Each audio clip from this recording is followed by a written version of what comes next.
They say the most loyal friend is a dog. In the UK and the USA, people treasure that bond. But what if that loyalty is hiding something darker? What if those good boys are not just pets, but secret weapons? The truth behind this will shock you. In this video, you will learn 3 things no one talks about. 1. How humanity could turn pets into tools of war. 2. The hidden tech that makes them powerful. 3. The cost for people, for animals, for the galaxy. These are not wild ideas. They are built from science, rumor, and a very human wish to protect. Yet the result may be dangerous. We will move like a detective. We will look at clues. We will weigh what is real and what is speculation. We will ask tough questions. Why hide a weapon in a friend? Who gains from the secret? Who pays the price? Let me show you exactly how this happened, step by step, and what it means for our future. Now watch closely. The story begins simply. It grows strange fast. Stay with me. He was a handler.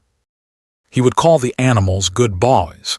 He lived near a busy port city in the UK. People knew him as kind. He trained search teams, helped at rescues, and smiled in public. At night, he worked in a small lab on the edge of the colony. The lab looked like many labs. It had clean floors and soft lights. But inside, there was a different rule. The lab made changes to animals that no one outside could see. It started with a simple idea. The world had grown dangerous. New threats moved between stars. People wanted help they could trust. So scientists asked a basic question. Could you make a protector that never left your side? The answer came slowly. Tiny upgrades. A bright eye here. A quick reflex there. A harness that did more than hold a leash. The first animals were ordinary. Dogs, wolves, and big cats with fierce faces. But engineers put smart chips at their spines. They added sensors that read heartbeats and focus. They gave the animals new muscle fiber woven with nano threads. The upgrades made them faster. They made them calm under fire. The most important change was a hidden link back to handlers. The link could send signals. It could nudge a decision. It could save a life. At public shows, the animals were heroes. They found people under rubble. They leapt through fire. Cameras loved them. People cried. The handlers were praised. No one asked how the animals stayed so calm in chaos. No one saw the quiet consoles in the vans. No one knew about the file labels that said warning. But not all of this was open. Military units paid for secret trials. Some companies offered the tech to private security. In a quiet meeting room, a colonel asked a question. Can you tune loyalty to target threats? The lab men said maybe. The colonel smiled and handed a folder. Money moved. Rules blurred. The animals changed next. They kept their fur and their eyes. They kept their love for handlers. But under the skin, they grew weapons. Tiny spines could deliver pulses. Muscle fibers could lock like steel. Their senses could map rooms faster than any drone. A good boy could run a field, find a hidden enemy, and stop them before anyone knew what hit them. People in towns loved the animals even more. They saw only the hero. Posters showed dogs with medals. Children waved flags. The tech was framed as protection. If you asked a parent in the USA, they would say these animals saved lives. The media repeated it. The lab said they followed safety laws. The lab said the animals were ethical. But whistleblowers began to speak quietly. A technician leaked a log. It showed tests in a desert hangar. It showed animals used as living scouts. It showed targets being subdued with non-lethal pulses. The message went to a few reporters. Sources suggest some files were redacted. The public got a soft version. The soft version said new rescue tech. The redacted parts talked about control and overrides. Once the secret spread, a network of groups formed. Some cheered. They saw a tool to defend colonies from pirates. Some feared it. They spoke about rights. Was it fair to change a living creature into a weapon? Could a dog consent? Who would stop a military that saw profit and power? That question split people. On one side stood defenders wearing the lab's brand. They gave talks on TV and on feeds. On the other side stood activists with videos of animals in cages. They called for laws. The debate reached parliaments in the UK and committees in the USA. The tone was polite in public. Behind closed doors, it was tense. Meanwhile, the animals kept working.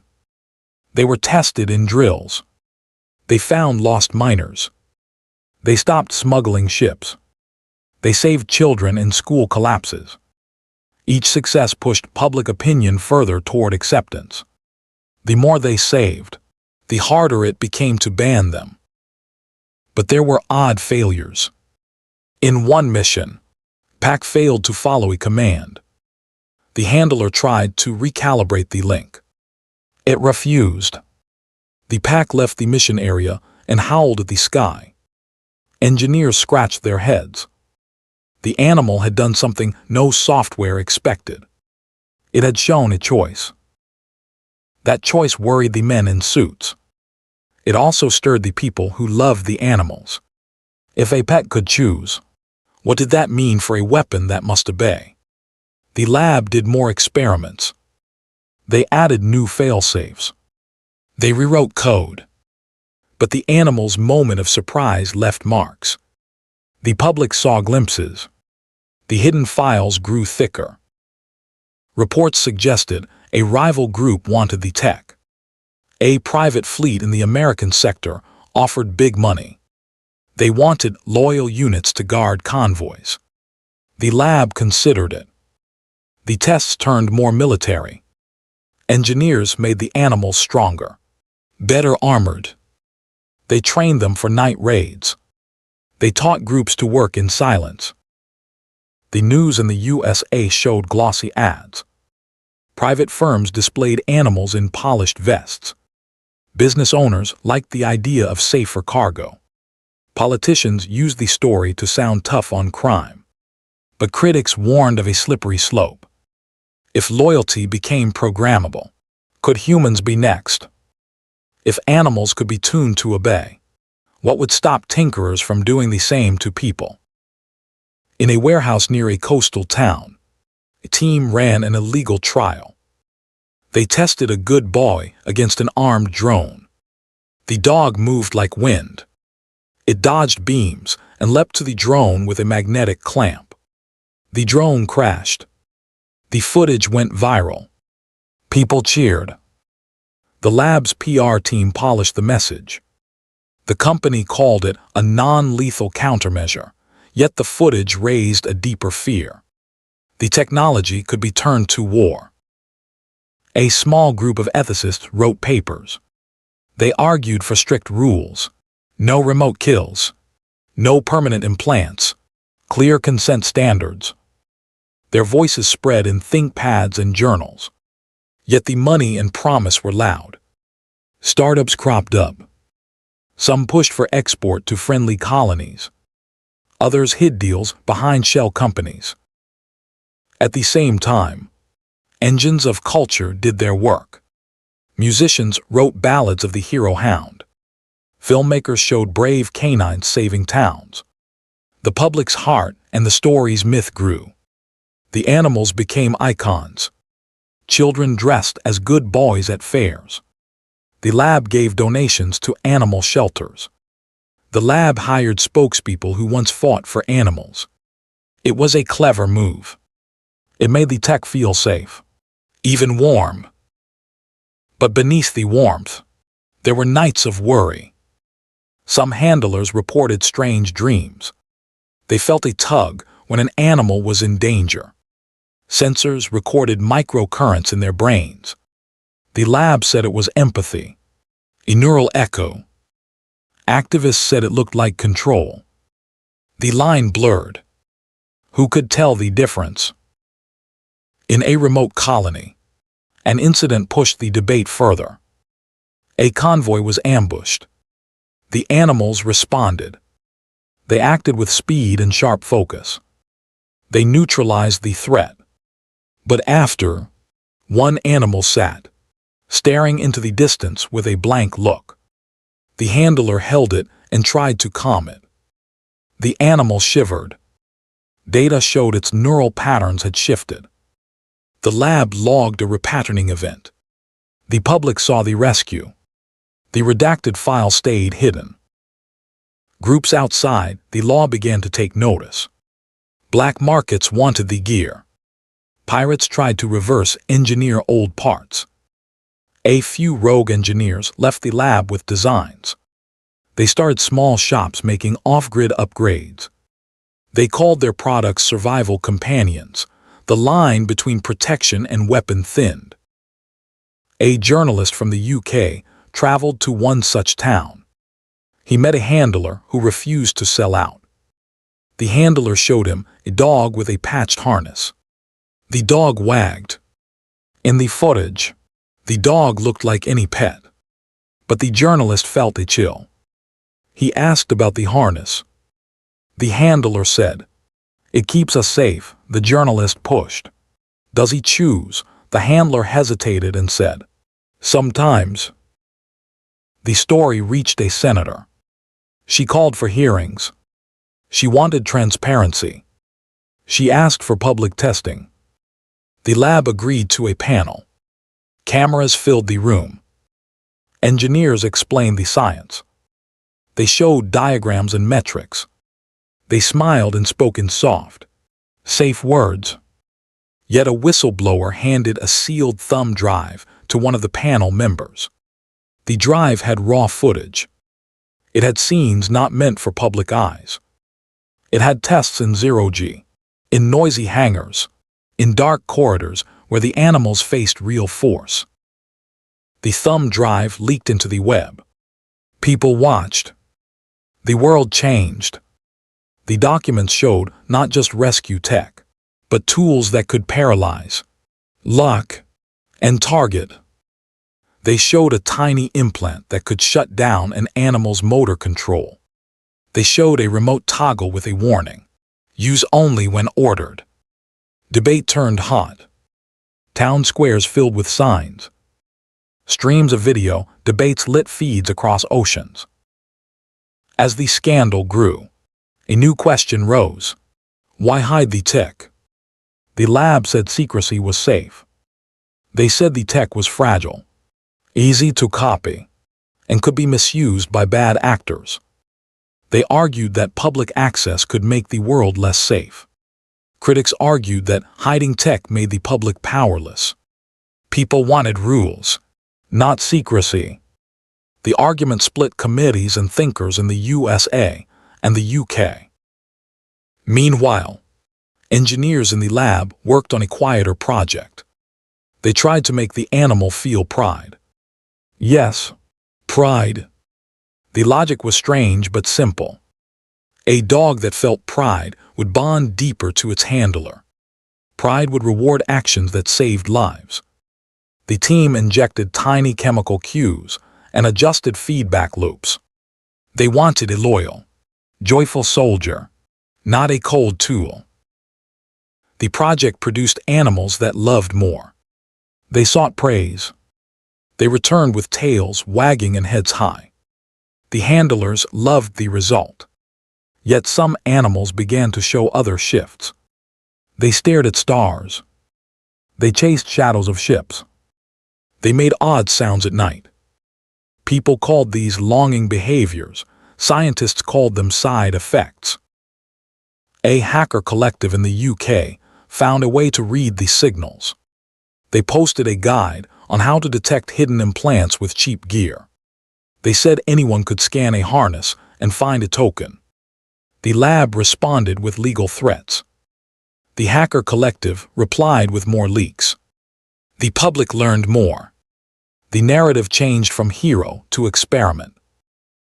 At the same time, a group of veterans in the USA formed an alliance. They had seen war up close. They wanted tools that would reduce casualty. Many backed the animal tech. They said these units could save lives where drones and soldiers could not. Their voices carried weight. They went on talk shows. They spoke of courage and duty. The divide was no longer abstract. Towns split into camps. Nights had protests and counter-protests. Social feeds filled with vetting videos of animals and their gear. Some people posted proof of checks and comforts for the animals. Others posted evidence of secret toggles and strange logs. Amid the chaos, a small family in a seaside village found a stray. The dog had a faded tag and a scar. They took it inches.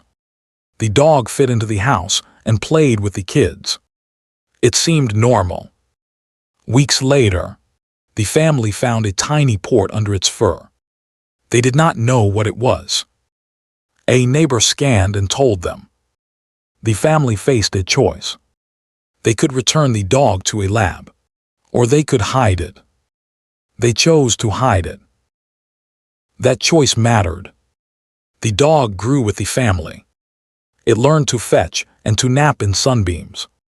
The kids loved it. The family kept the port secret, fearful of fines or seizure. Over time, the dog started to act oddly. At night it wandered to the window and whined at distant lights. The father found video evidence of convoys. The dog reacted similarly to the screens. It tugged toward the images. The family feared the link had tuned the dog not only to the handler, but to distant events. Word spread. Secret homes kept animals safe. Underground clinics removed parts and helped animals recover. They used old surgical notes and black market parts. Some removals worked. Others left scars. The clinics charged fees. They asked for volunteers to help. The movement grew. But the market did too. A new wave of entrepreneurs filled the gap. They offered legal gear for protection and promised ethical use. They published certifications and pledges. Consumers bought inches. The line between approved and outlaw blurred further. The tech evolved.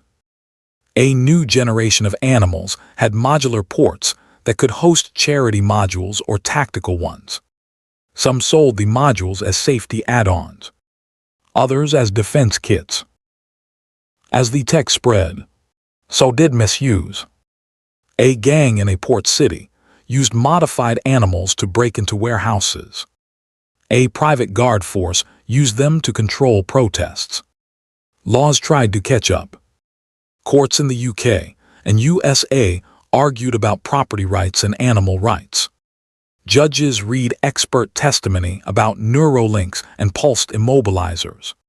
The debates were long and heavy. The law lagged. The world felt both safer and more fragile. Families slept sounder, but anger bubbled under many streets. The animals, meanwhile, kept showing surprising behavior. In one recorded moment, a group of animals broke formation to rescue child from a collapsed market. They risked their lives.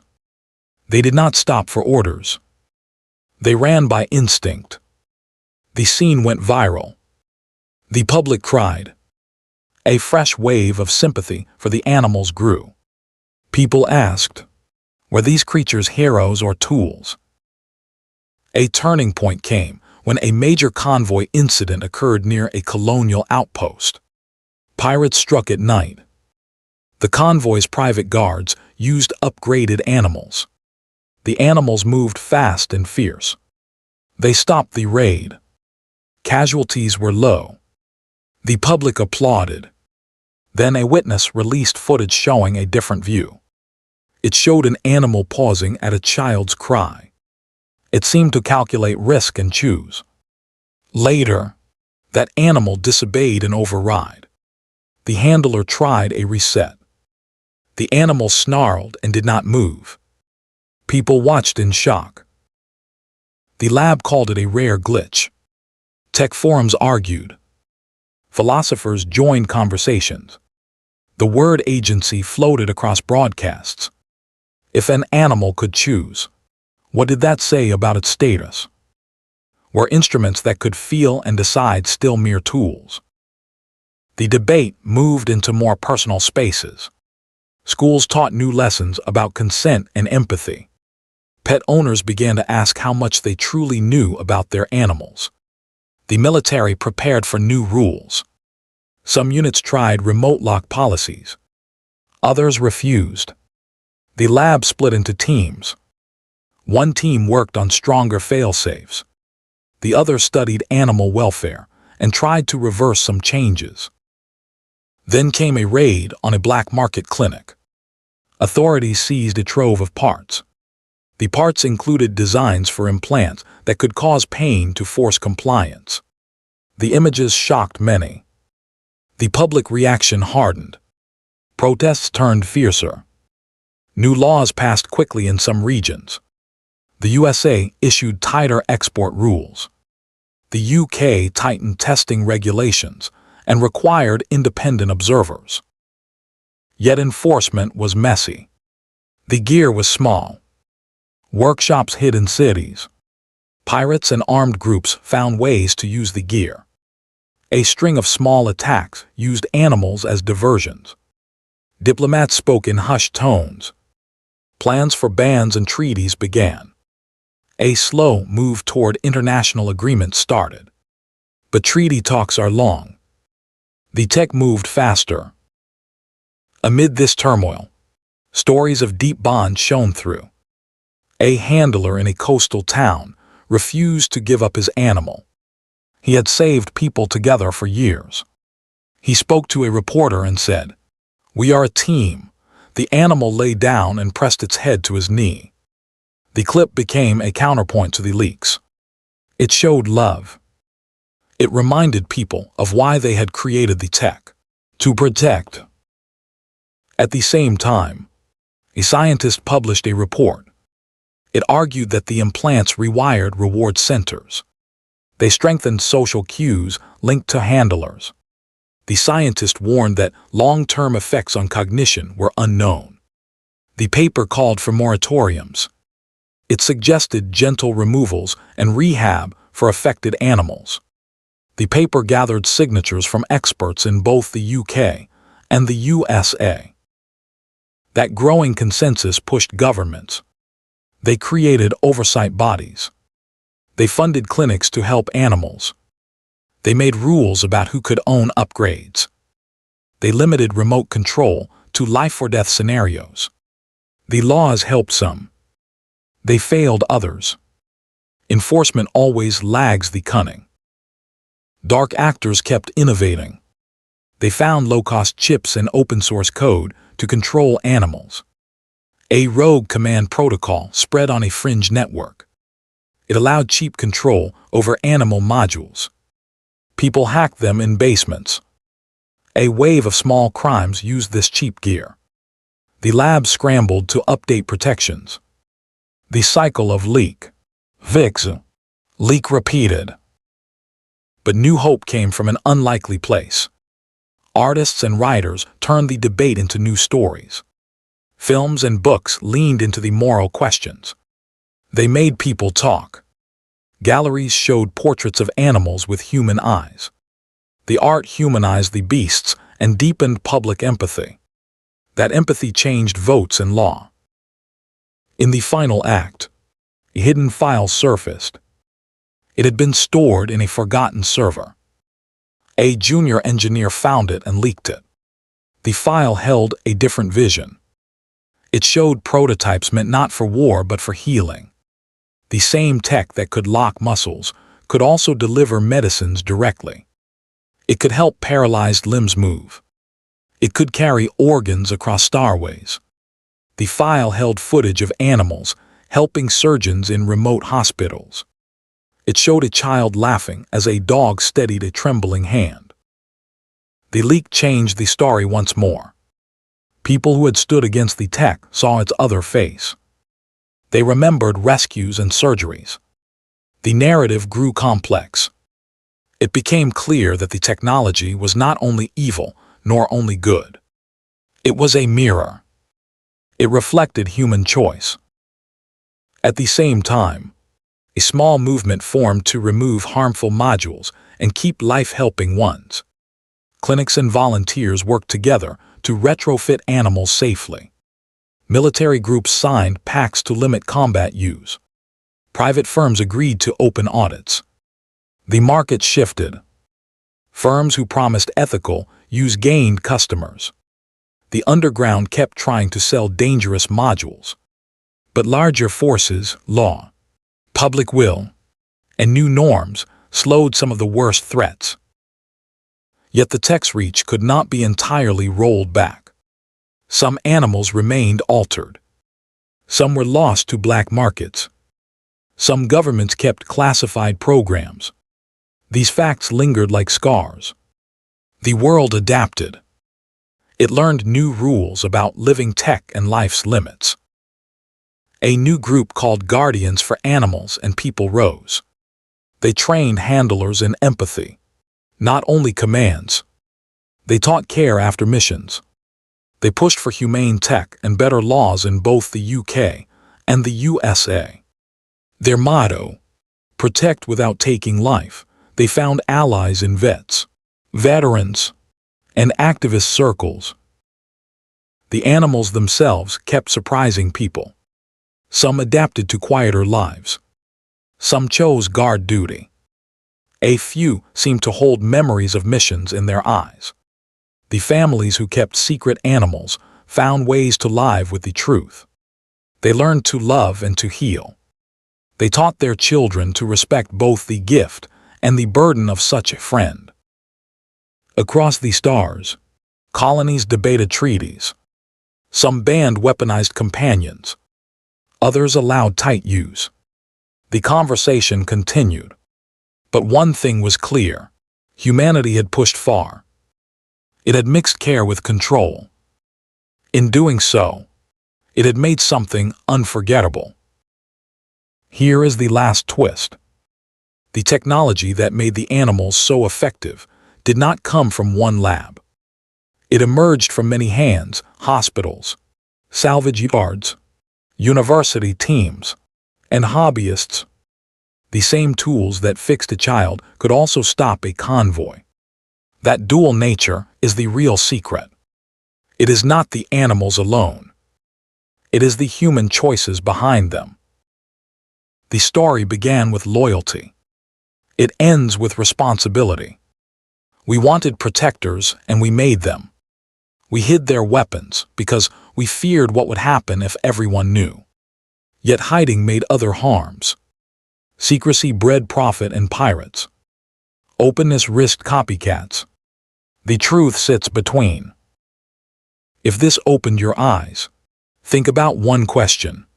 When technology gives us power over life, who decides how to use it? That question will shape treaties, laws, and homes. It will reach across the UK and the USA. It will touch voters, vets, parents, and soldiers. We close with a belief. We can choose better. We can build rules and care that respect both life and safety. That choice is now. We covered the big points fast. 1. Pets can become tools when science and fear mix. 2. The tech has healing uses and harm. 3. Secrecy made the problem worse. These are the key takeaways. If you like this deep dive, subscribe, hit like, tell us what you think in the comments. Do you trust such tech? Would you keep a good boy that can be a weapon? Ask one clear question in the comments. Would you sign a law banning weaponized pets? We will read replies and highlight the best in the next video. Watch next. A short video on how biolinks work. We will break down the tech in simple steps. Or join our newsletter for weekly deep dives and sources. Sign up to get a PDF summary and a list of studies and reports we mentioned. For creators and students, a mini course link in the description will walk you through building ethical tech stories.